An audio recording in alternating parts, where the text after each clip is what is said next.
শুভ বিকেল বন্ধুরা। এখন বর্ষাকাল চলছে, তাই বর্ষাকালকে নিয়ে আমার একটি কবিতা।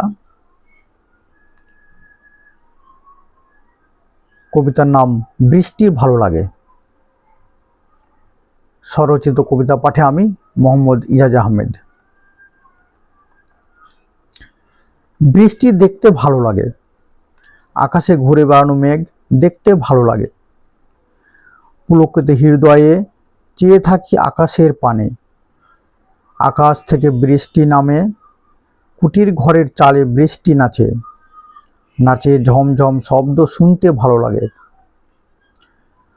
গাছ, পথ, মাঠ, ঘাট, ছেলেপুলে মহল্লাসে স্নান করে। স্নান করা দেখতে ভালো লাগে। খোলা জানালা দিয়ে বৃষ্টিময় বাইরে চেয়ে থাকতে ভালো লাগে। দাঁড়িয়ে থাকি জানালার ধারে, বৃষ্টি স্নাত শীতল হাওয়া আদর করে যায় দেহে। হাত বাড়ায় বৃষ্টির ফোঁটায়, বৃষ্টি ছিটনি উঁকি মারে জানালায়। বৃষ্টি থামে, মেঘ চলে যায় কোনো অচিন দেশে। গাছগুলো স্নান করে পরিষ্কার সবুজ পোশাক পরে, উঁকি মারে নিঃসঙ্গ অভিমানী আকাশের পানে। আর ধন্যবাদ জানায় মেঘকে। ধন্যবাদ।